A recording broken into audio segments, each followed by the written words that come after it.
ಎಲ್ಲರಿಗೂ ನಮಸ್ಕಾರ. ಎಲ್ಲರೂ ಹೇಗಿದ್ದೀರಾ? Welcome back to my channel. ಇವತ್ತು ನಾನು ಸಿಹಿ ಕುಂಬಳಕಾಯಿ ಬಳಸ್ಕೊಂಡು ಯಾವ ರೀತಿ ಕುರ್ಮಾ ಮಾಡೋದು ಅಂತ ರೆಸಿಪಿ ಶೇರ್ ಮಾಡ್ತಾಯಿದ್ದೀನಿ.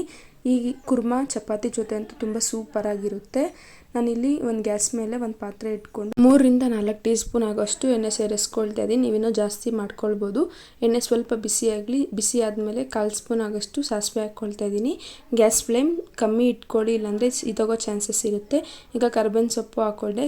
ಕರ್ಬೇವಿನ ಸೊಪ್ಪು ಸ್ವಲ್ಪ ಫ್ರೈ ಆದಮೇಲೆ ಇಲ್ಲಿ ಒಂದು ಈರುಳ್ಳಿ ಕಟ್ ಮಾಡ್ಕೊಂಡಿದ್ದೀನಿ ಸಣ್ಣದಾಗಿ. ಅದನ್ನು ಸೇರಿಸ್ಕೊಂಡು ಸ್ವಲ್ಪ ಫ್ರೈ ಮಾಡ್ಕೊಳ್ಬೇಕು. ಸ್ವಲ್ಪ ಫ್ರೈ ಆದರೆ ಸಾಕು. ನಾನಿಲ್ಲಿ ಕಡಲೆಬೀಜ ಸೇರಿಸ್ಕೊಳ್ತಾ ಇದ್ದೀನಿ. ಕಡಲೆಬೀಜ ಆಪ್ಷನಲ್, ನೀವು ಬೇಕಿದ್ದರೆ ಹಾಕ್ಕೊಳ್ಬೋದು. 1 ಸ್ಪೂನ್ ಆಗೋಷ್ಟು ಕಡಲೆಬೀಜ ಹಾಕ್ಕೊಳ್ತಾ ಇದ್ದೀನಿ. ಕಡಲೆಬೀಜ ಸ್ವಲ್ಪ ಫ್ರೈ ಆಗಲಿ. ನೋಡಿ, ಇಲ್ಲಿ ಕಡಲೆಬೀಜನೂ ಸ್ವಲ್ಪ ಫ್ರೈ ಆಗಲಿ. ಕಡಲೆಬೀಜ ಹಾಕೋದ್ರಿಂದ ಕುರ್ಮಾ ತಿನ್ಬೇಕಾದ್ರೆ ಒಂದೊಂದು ಬಾಯಿಗೆ ಸಿಕ್ಕರೆ ತುಂಬ ಚೆನ್ನಾಗಿರುತ್ತೆ ಟೇಸ್ಟ್.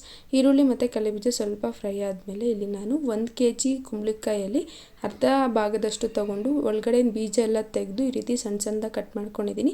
ಸಣ್ಣದಾಗಿ ಕಟ್ ಮಾಡ್ಕೊಳ್ಳಿ, ಬೇಗ ಬೇಯುತ್ತೆ. ಈಗ ಎಲ್ಲ ಕುಂಬಳಕಾಯಿನೂ ನೀರಲ್ಲಿ ಹಾಕಿ ಚೆನ್ನಾಗಿ ತೊಳ್ಕೊಂಡಿದ್ದೆ. ಈಗ ಎಲ್ಲ ಸೇರಿಸ್ಕೊಂಡು ಈಗ ರುಚಿಗೆ ತಕ್ಕಷ್ಟು ಉಪ್ಪು ಹಾಕ್ಕೊಳ್ತಿದ್ದೀನಿ. ನಾನಿಲ್ಲಿ 1 ಸ್ಪೂನ್ ಆಗೋಷ್ಟು ಹಾಕ್ಕೊಳ್ತಿದ್ದೀನಿ. ಹಾಕ್ಕೊಂಡು ಚೆನ್ನಾಗಿ ಫ್ರೈ ಮಾಡಬೇಕು. ಉಪ್ಪು ಹಾಕೋದ್ರಿಂದ ಬೇಗ ಬೇಯುತ್ತೆ ಅಂತ ಆ್ಯಡ್ ಮಾಡ್ಕೊಂಡಿದ್ದೀನಿ. ಈಗ ಚೆನ್ನಾಗಿ ಮಿಕ್ಸ್ ಮಾಡ್ಕೊಳ್ಳಿ. ಅದೆಲ್ಲ ಚೆನ್ನಾಗಿ ಬೇಯಬೇಕು. ಅಷ್ಟರಲ್ಲಿ ನಾನಿಲ್ಲಿ ಒಂದು ಮಸಾಲ ಪೇಸ್ಟ್ನ ರೆಡಿ ಮಾಡೋದು ತೋರಿಸ್ಕೊಡ್ತಾ ಇದ್ದೀನಿ. ಬನ್ನಿ, ಇಲ್ಲಿ ನಾನು 3 ಸ್ಪೂನ್ ಆಗೋಷ್ಟು ಕೊಬ್ಬರಿ ತುರಿನ ಮಿಕ್ಸಿಲಿ ಹಾಕ್ಕೊಂಡು ತರಿಯಾಗಿ ಗ್ರೈಂಡ್ ಮಾಡ್ಕೊಂಡಿದ್ದೀನಿ. ನೋಡಿ, ಈ ರೀತಿ 3 ಸ್ಪೂನ್ ಆಗೋಷ್ಟು ಹಾಕ್ಕೊಂಡಿದ್ದೀನಿ.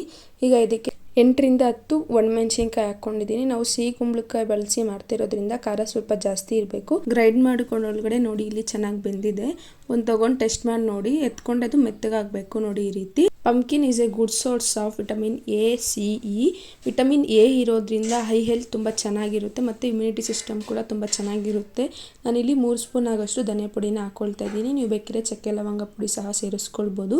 ಅದು ಹಾಕ್ಕೊಂಡು ಚೆನ್ನಾಗಿ ಮಿಕ್ಸ್ ಮಾಡ್ಕೊಳ್ಳಿ.